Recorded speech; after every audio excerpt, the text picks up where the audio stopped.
Hi, I'm Mellisa Smith. I'm Spencer Ziegler, and welcome to Data Lit, a podcast for educators by educators. And we're in the middle of our 4Cs series. Yeah. 4 episodes in the 4Cs. Oh, I didn't even realize that. Okay. Neither did I, but let's just pretend that we did all intentional. Yep, there listeners. you go. Yeah, all for you. So we started off with looking at how the 4Cs can engage students and equip them with those durable skills that they're going to need for their life. Right.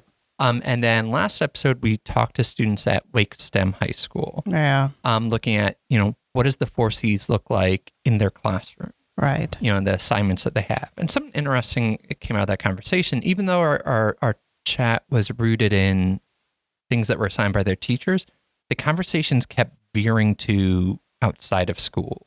Yes. Yeah. Their internships, their jobs, their clubs, extracurriculars, all those kind of things, which I thought was interesting. One, it kind of, I think, speaks to just how focusing on the 4Cs can result in really authentic assignments that blurs those lines between inside of school and outside of school. But it also makes me think that school doesn't have to be everything, right? As a teacher, I feel a little bit relieved I don't have to do it all within the classroom. Yeah. So we're going to, with this episode, essentially follow that lead and look at what might the 4Cs look like outside the classroom, still with the support of teachers. Yeah. But how can we get a sense of how students are applying these in things that they do after the bell rings? Okay.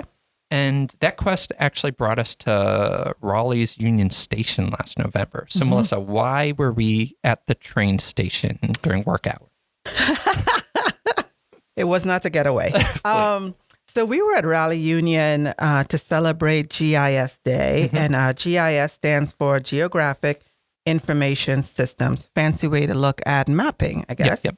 And during that time, so there were these teams from state and local agencies, along with some student teams, that were presenting projects that show off how they use GIS mapping software, I guess, to sort of tackle everyday challenges. Right.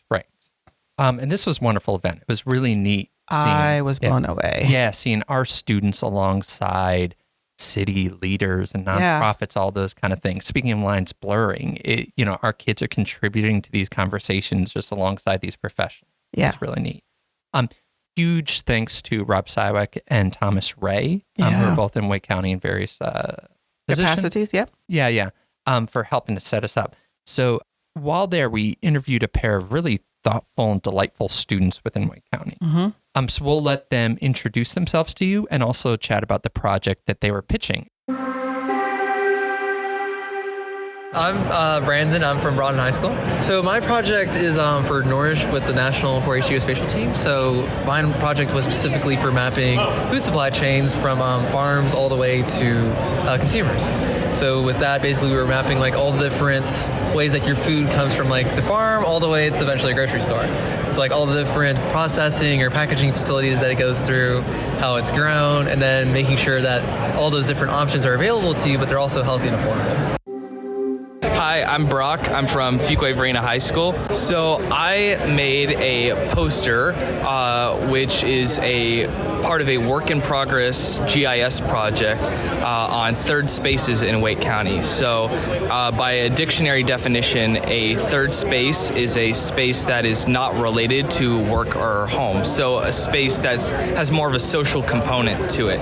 And looking at how many third spaces are there in Wake County and what is their relation to areas where there's higher versus lower income, and also looking at mental health in areas of Wake County.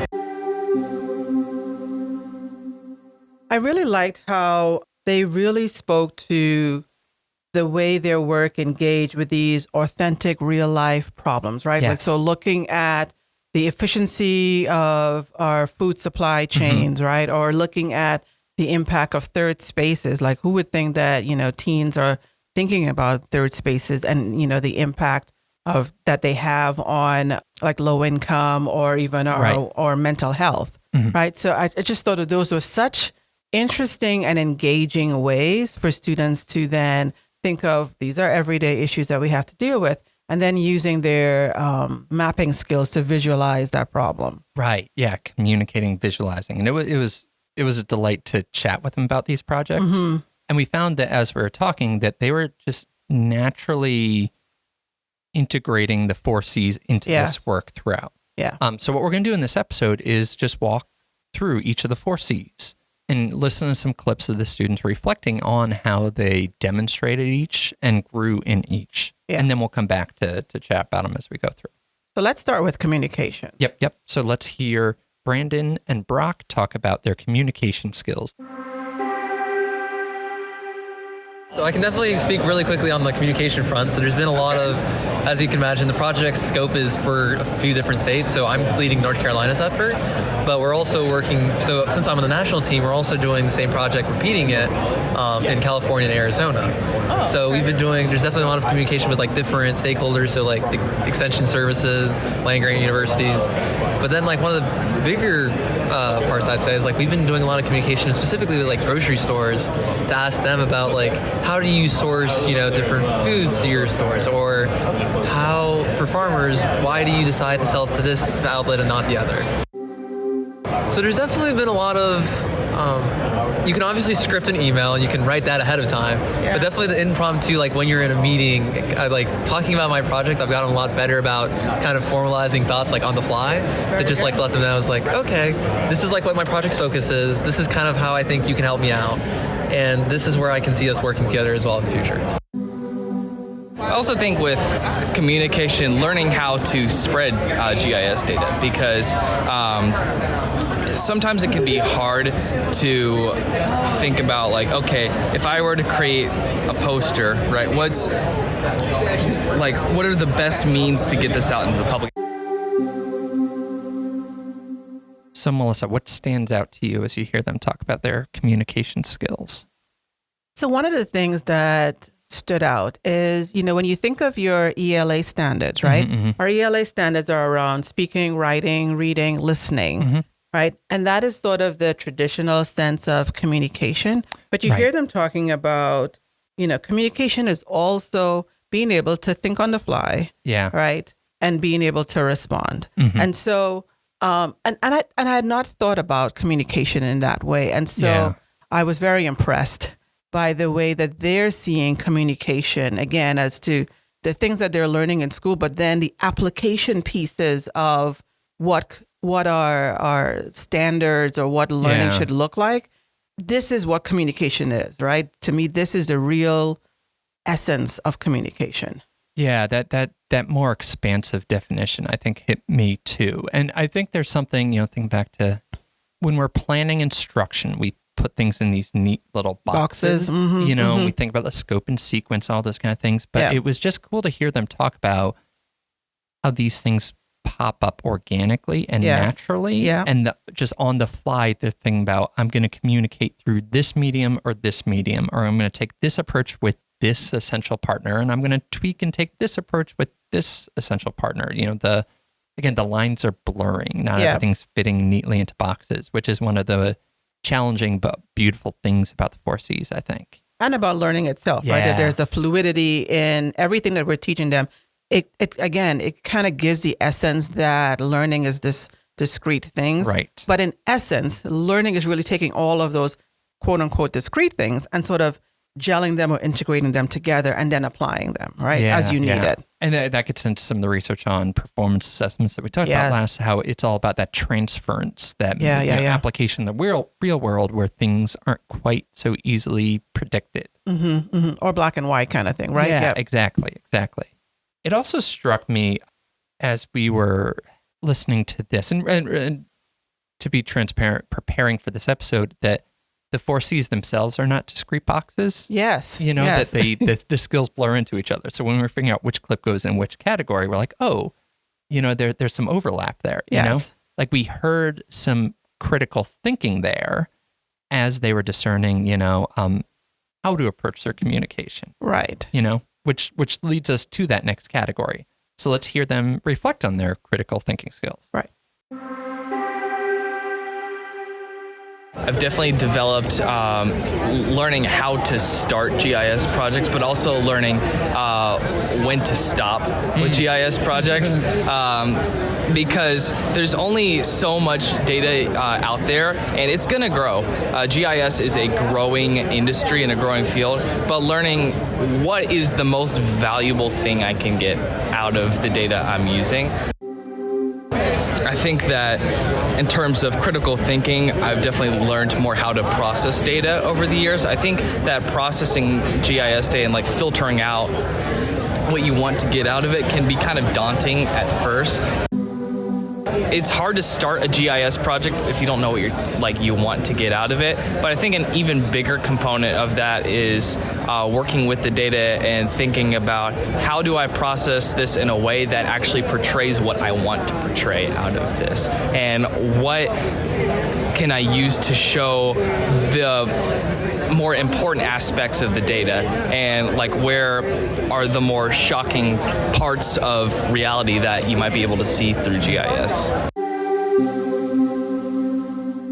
All right, so I know my favorite part of that clip, but I'm going to let you start. What stood out to you in that one? Oh, I liked the critical thinking that was needed just with this GIS being kind of a nascent field that's always evolving, and thinking about how this assignment, this project, this thing that he's creating is not just something that he works on from, February 10th through February 14th, turns in, gets graded, and then he's done with. And that there's a certain amount of critical thinking required there to figure out, what to communicate now, what data to wait on, and when to actually figure out it's done. I think what stood out to me, and I'm going to paraphrase, is the way he said, it is about thinking with the end in mind. Yeah. Again, the eloquency of him being able to articulate that, right? We talk about planning with the end in mind, but the goal of communication is be able to relay thoughts to someone else. But even in doing that, it is a fluid dance, and like, okay, I have to know where I'm trying to go with my conversation, with my thoughts. Yes. And so, for them to even realize that, again, critical thinking is about that. I'm thinking, but I'm also having to know where I'm going, and working on these projects is helping them elevate that skill. And I think that it's so important. Right. And that's a skill we would want them to apply to any work that they have. Yes. I think this speaks to how assignments that incorporate the 4 C's can at times be a little bit more engaging and tap into authentic audiences and authentic products and authentic feedback that will maybe develop those skills. I'm also thinking of like something that we heard from the students at Wake STEM when they said they were given projects that they may not always have the answer, and they kind of have to work together to kind of figure out which pieces they have and which pieces they have to go work with a colleague to get. So again, you have to know the end in mind. But the way that requires critical thinking, and again, it is expanding the definition of critical thinking is just rigor or hard thinking, right? There are ways that you can infuse this so that students are engaged in that skill or developing in that skill without, thinking like, oh, this has to be some sort of rigorous lesson or something like that. Yeah. Because that's, I think, a lot of what critical thinking is you have a lot of stuff and you have to figure out what is accurate, what is inaccurate, what is useful for your goal, what is not. And I think that lends itself well to these projects where there's no shortage of food data. There's no shortage of just geodata on places, Yeah. So Brock and Brandon had to use that critical thinking to figure out what to use and how to use it. Yeah. Yeah. And you touched on a little bit in your response there, the collaboration, like who to work with. And that definitely struck me, hearing them talk about collaboration in a way that I think is a little broader than how we often talk about collaboration. And Brandon sums up, I think, quite succinctly the trap that can sometimes happen when we think of collaboration in the classroom. So let's hear just this clip. Okay. The problem with group projects, in my opinion, is more the fact that, you have to really count on the fact that your peers are also as engaged and invested in the class as you are. But if they're not, then it kind of ends up becoming just one person doing all the work. So yeah, Brandon, I think, is forcing us to think of collaboration as more than just you put 4 kids at a table and say, evenly distribute the work. Or I think sometimes, and I know I'm guilty of this when I'm in the classroom, mistaken collaboration for physical proximity. That if people are sitting together, that they are collaborating or doing group work, but not really thinking about what needs to be done when they are close together, right? And I think he kind of points that out for us. Yeah. So let's hear them instead talk about who they did collaborate through these projects. Yeah. For collaboration, there's also been a lot of, like, as I mentioned, like with working with the USDA, we had a meeting with them a few weeks, either this past week or the week before, about like what data was available for us to use on the Nourish project.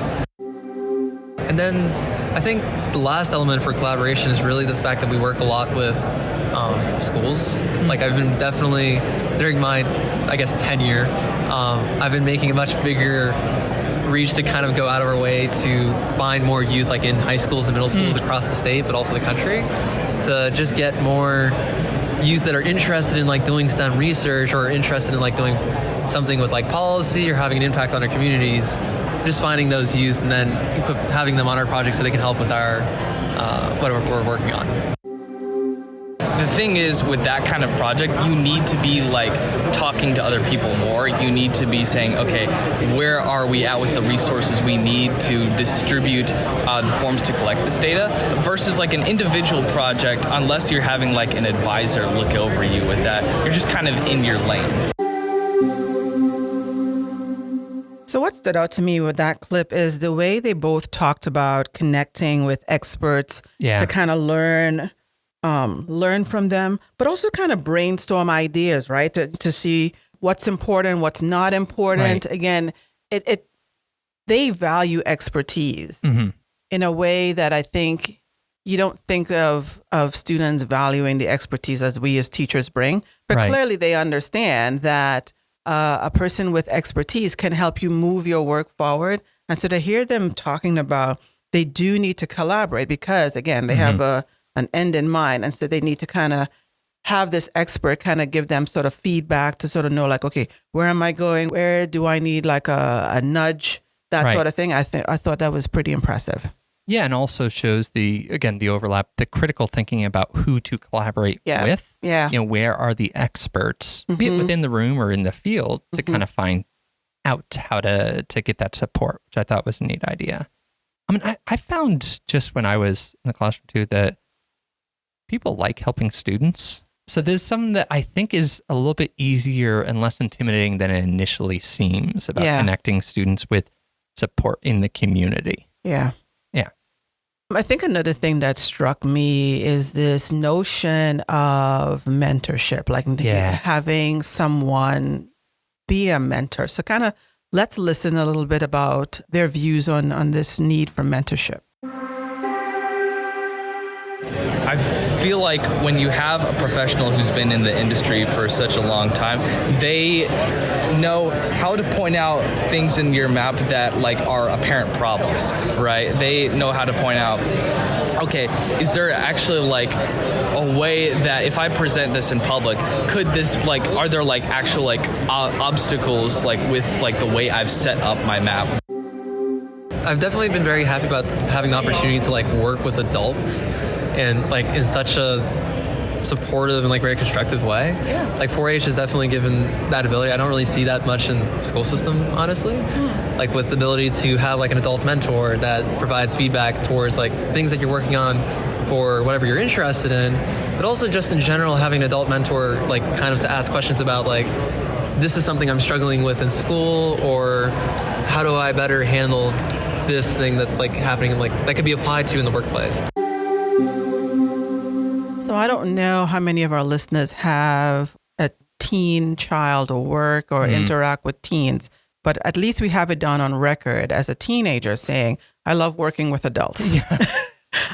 It's just not us, like as parents and teachers sometimes. And I thought that was really inspiring, right? Yeah. We kind of know that having a good mentor, you know, can inspire you, push you beyond barriers, you know, make you feel as though, or create this sort of safe space for learning. Right. And both of them kind of spoke to being able to have a mentor did that for them to help push their learning along. Yeah, and that's, relationships get complicated when one of the people is grading the other, So I think there can be a value sometimes in a mentorship that's outside of those accountability systems. Even if they're saying and giving the same feedback that a teacher might, it's just helpful in that, it takes a village kind of way. Yeah. It was also cool hearing Brandon talk about how he then becomes a mentor for other students in that clip and in other places in our conversation, just about how he's finding other kids to kind of teach about these tools and how to, communicate through GIS. It also brought to mind a saying from one of my favorite singers, Phil Collins. Do you even know who Phil Collins is? Yeah. Tarzan soundtrack. The greatest drum solo in history recorded music within the night. Okay, all right. He has other songs, but I'm glad you know who he is.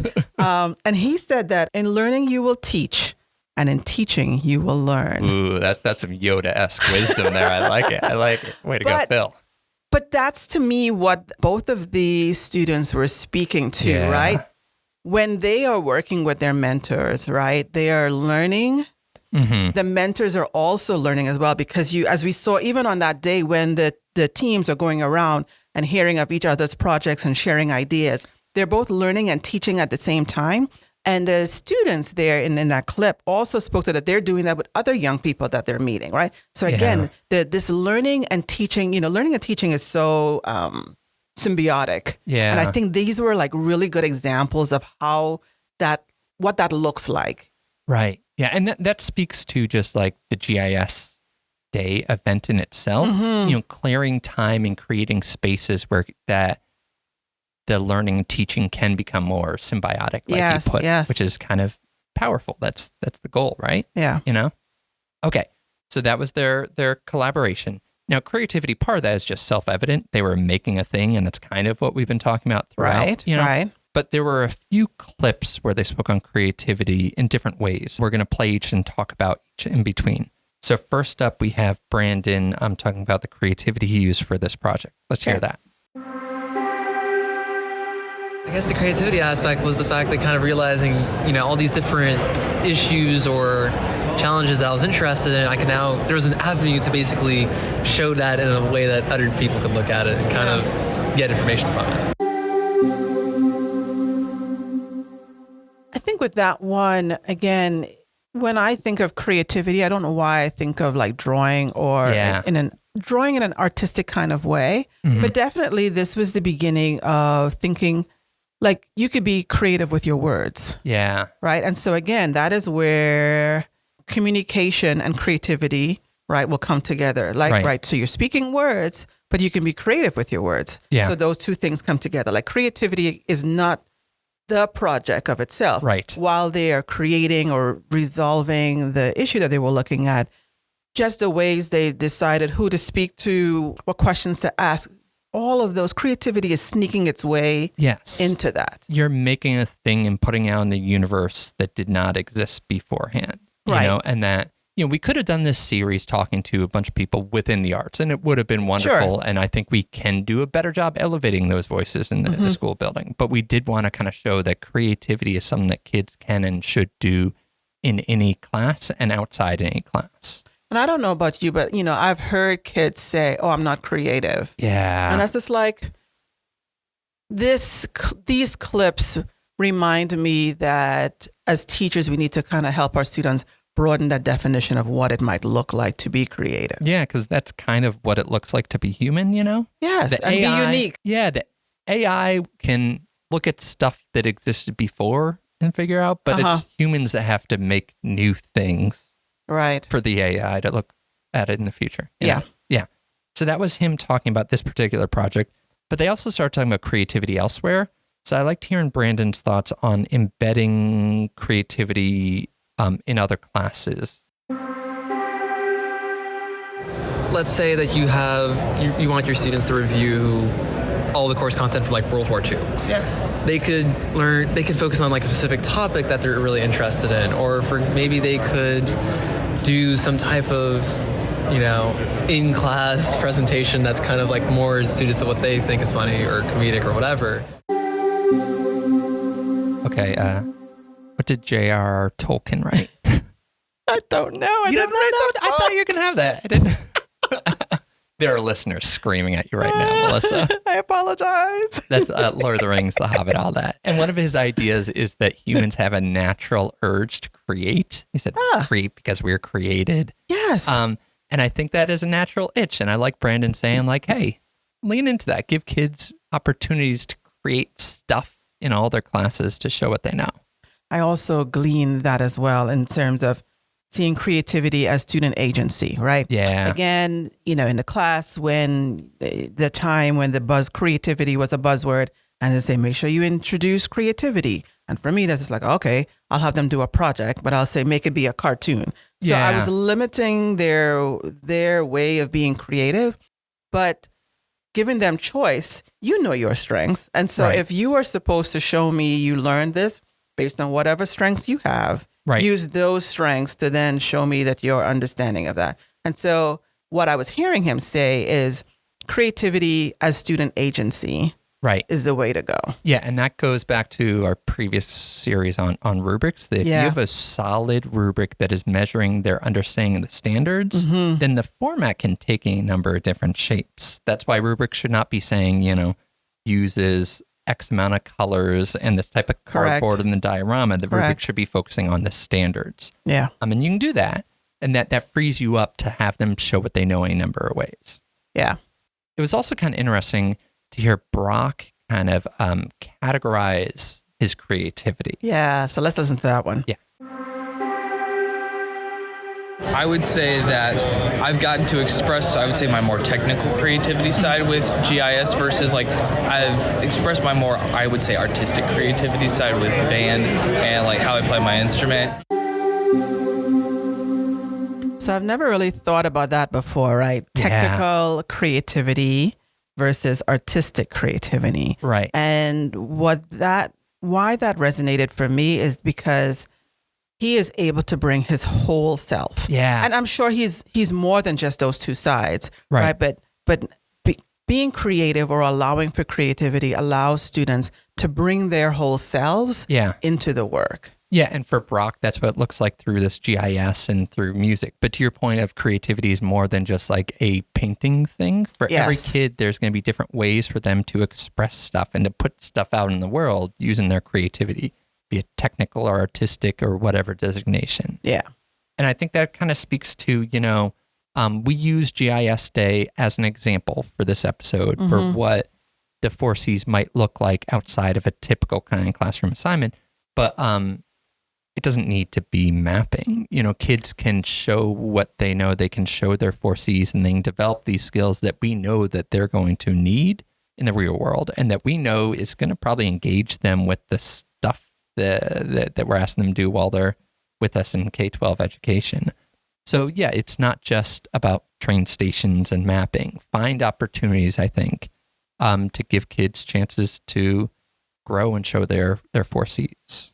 Yeah, I think, one of the things I keep hearing is that by allowing our kids to develop their 4 Cs, we're allowing them to value themselves, putting value on more than just the quote unquote academics kinds of things, right?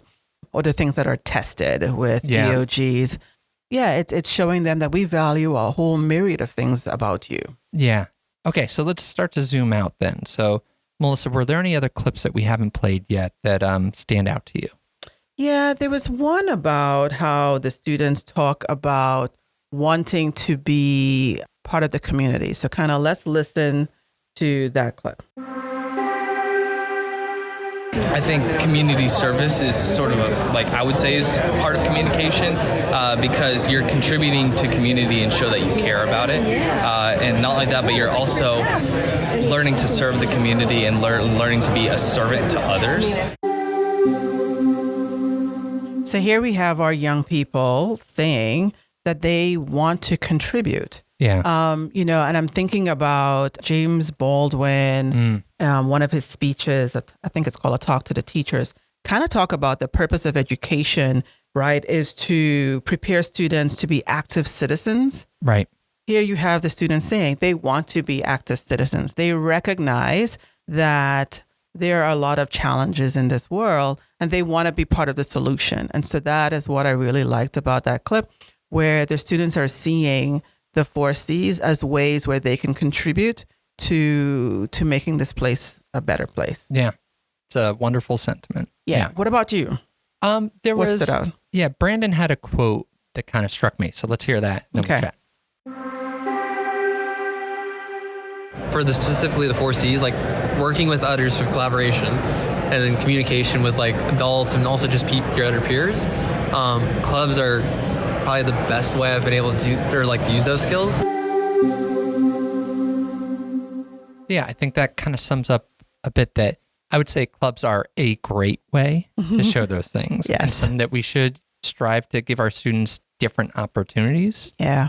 to let them extend their learning, extend their 4C skills beyond just the 4x4 block schedule or something like that. Yeah.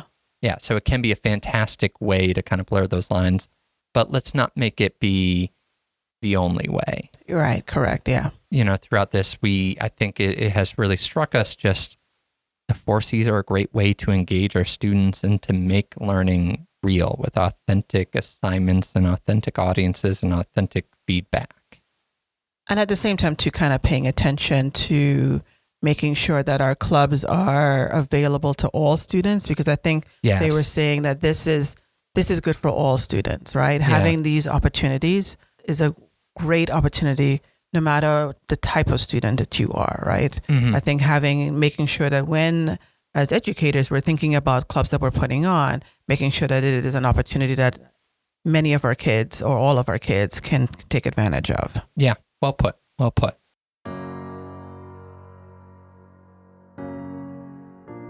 I think that kind of leads us into what's going to be our next episode, which is Hearing from our kids what we can learn and how we can do this better. Yeah. So I'm excited. The next episode, we're going to pull clips from Wake STEM, from GIS Day, and also from an event at Neuse River Middle School, just to kind of land the plane with, what do our students want us to know about the 4Cs? Yeah. I'm excited for that one. A lot of people to thank for this one. Obviously Brandon and Brock, for chatting with us. But also Rob Sywick from the Office of Geospatial Analytics and Thomas Ray, who works with Cooperative Extension Services and 4-H clubs. Mm-hmm. Thank you so much for helping to set this up. Thank you to you, Mellisa, for chatting with me about the 4Cs today. Always. Thank you to Leesville Roads High School's Will McElarney for the wonderful theme music. And thank you to the listeners for tuning in. We'll catch you next time. Bye.